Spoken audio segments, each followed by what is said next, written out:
নমস্কার, আমার নাম অদিষ্টি মণ্ডল। আমি একটি কবিতা বলবো। কবিতাটির নাম আমরা চাষ করি আনন্দে। তার আগে আমরা জেনে নিচ্ছি কবির পরিচিতি। 1861 খ্রিস্টাব্দের 7ই মে রবীন্দ্রনাথ ঠাকুরের জন্ম হয় জোড়াসাঁকোর ঠাকুর বাড়িতে। 1913 খ্রিস্টাব্দে তিনি গীতাঞ্জলি কাব্যের জন্য নোবেল পুরস্কার পান। 1890 খ্রিস্টাব্দে মানসী কাব্য রচনার মধ্যে দিয়ে তার সৃজনী শক্তির আত্মপ্রকাশ ঘটে।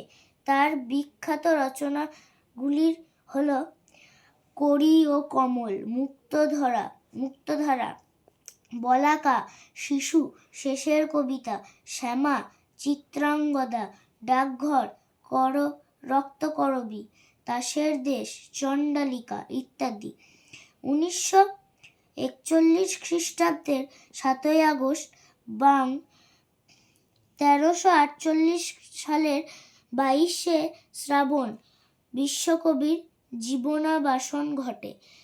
কবির বাবার নাম দেবেন্দ্রনাথ চক্রবর্তী। আমরা চাষ করি আনন্দে। আমরা কবিগুরু রবীন্দ্রনাথ ঠাকুর।